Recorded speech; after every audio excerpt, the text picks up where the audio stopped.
first, actually. Green was louder, but red was first. Okay, so lesson 55.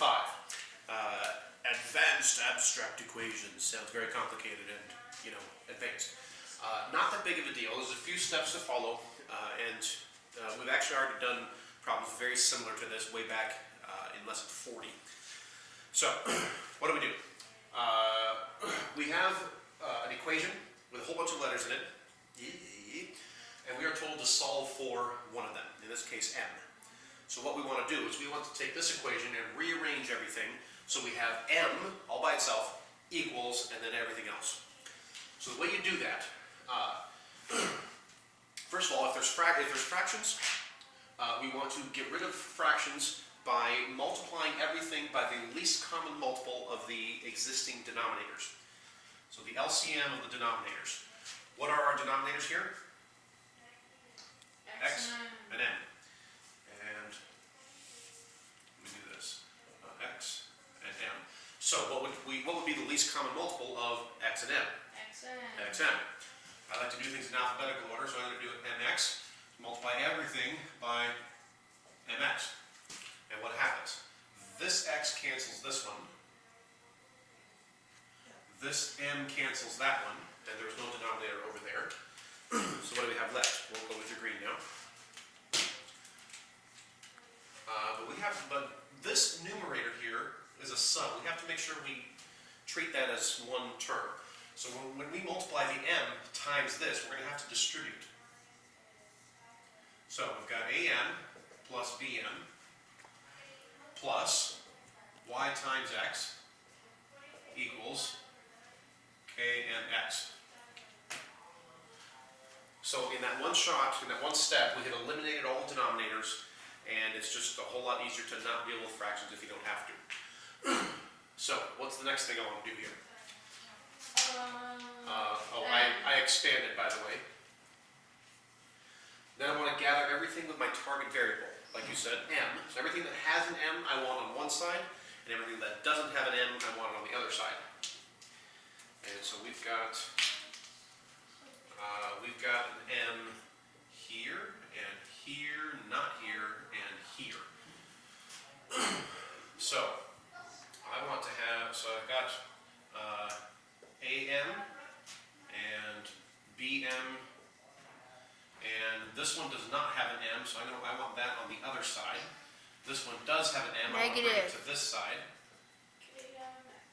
Kmx. Now that I have everything with an m on one side, everything else on the other side, now I'm going to factor out my m, my target variable. A plus b. So I've got a plus b minus kx equals negative xy. And now what? You divide Divide. By a plus b subtract kx. Yeah, so whatever this parenthesis stuff was, I need to divide both sides by this so that m is left by itself. And I've got m equals the negative xy that I had here divided by what's in this parenthesis. Pretty exciting stuff. Alright, let's do it again with this one over here. Same sort of deal. Notice this one, there was a little bit of a curveball in that the numerator here was a sum. This one has the same idea where there's a little bit of a curveball where this denominator is a sum.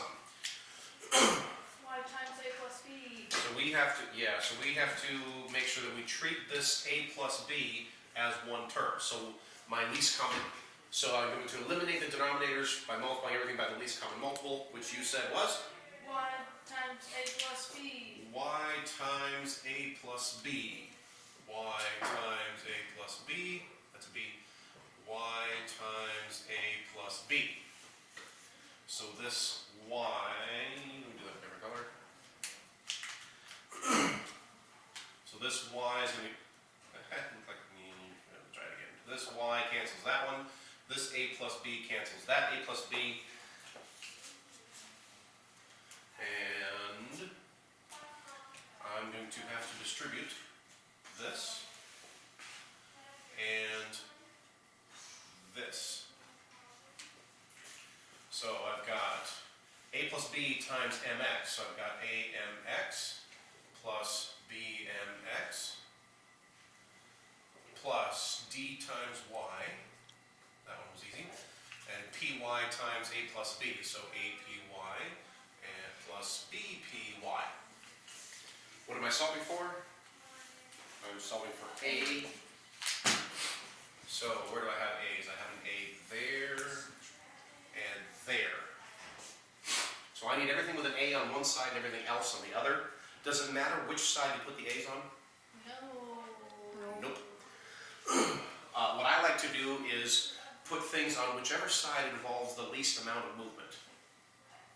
That would be. So there's an a term on either side, so one of these is going to have to move. With the terms that don't have an a, I've got two of them over here and one here. So if I were doing this problem, I would move this one over here, just because then I would be moving one term instead of two. So let's put bmx plus dy, move this one over, minus bpy equals, we have an apy already here. This one's got to go over there. So it's going to be minus amx. And then I'm going to factor out my a, which leaves py minus mx equals all this nonsense. Why are they trying to exclude A? We're just anti-beginning of the alphabet people. Oh. Yeah. You know, the first shall be last, the last shall be first. So A is just, you know, yeah. Makes sense. Totally, right? So then then our last step is to divide. Okay, so we need to divide both sides by this. So we have py minus mx, and there is what a equals. And there is lesson 55.a. Go ahead and stop the video.